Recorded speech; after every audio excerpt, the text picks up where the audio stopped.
Welcome to Jackie's Craft Table. Hi, Jackie here.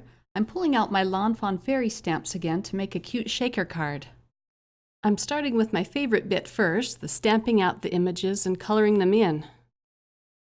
I'm stamping them onto a panel of watercolor paper, and I'm using VersaFine Onyx Black ink. This ink is new to me, and I've heard it raved about, and so I wanted to try it. I love it. The images come out very crisp with this ink.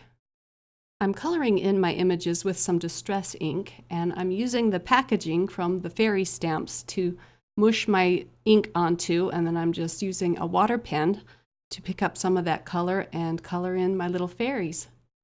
I've stamped out the fairies twice just in case I mess up or I don't like the color scheme I choose. I have a list of the distress inks I use listed on my blog.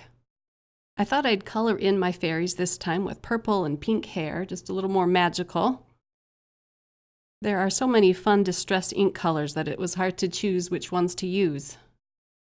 The images are so small I'm not doing much shading, but I am using two colors to create a two-tone on these flowers.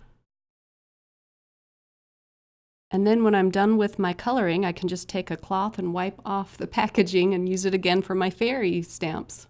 I'm going to be doing some ink blending, so I'm cutting out a panel of watercolor paper. Before I start blending on my inks, I'm going to put the sentiment onto it.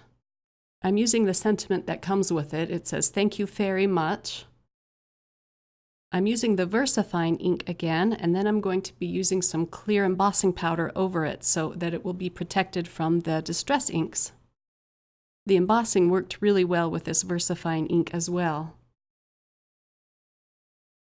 I'm using some Versamark ink to stamp out the little stars that came in this set, and I'm just going to stamp them all over the panel except where the sentiment is.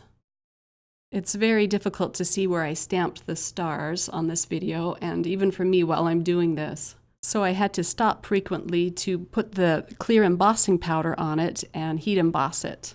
Then I could see where I had been and add even more stars. Even then, they're difficult to see until you start spreading the ink out onto the panel. I'm starting with my lightest ink called Shaded Lilac. It's fun to see the star images start popping out here.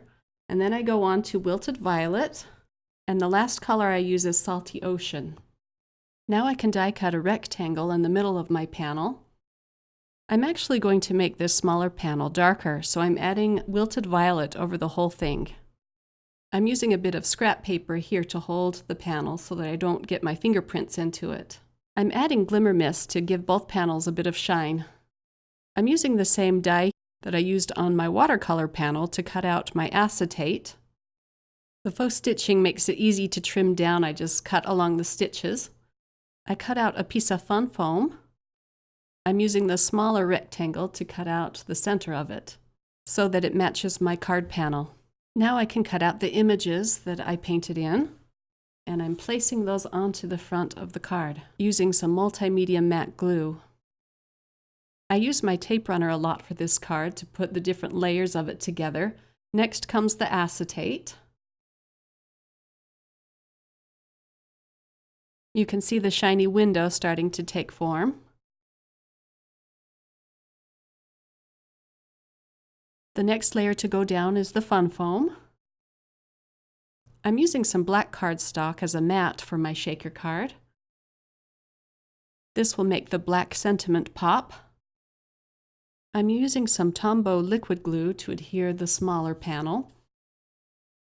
Now another fun bit. I get to pull out my beautiful sequins. They are both from Pretty Pink Posh, and the first one I'm using is called Bermuda Blue. And the second one is called Lavender Moon. I just love the names they have for these pretty sequins. I'm just pouring them into the center of my panel. A little more tape runner and I can attach my panel onto the black cardstock.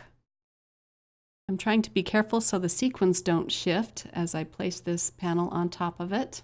I'm sorry my head gets in the shot here, but I just want to make sure it's centered. I'm using the packaging again to pour out a blob of glue so that I can attach these fairies to the card. I'm using multimedia matte glue again. I'm trying to figure out the placement of where I want these fairies to go on my card. My camera stopped before I could show this, but I also used some Week of Stella on these fairies to add a little bit of sparkle to them.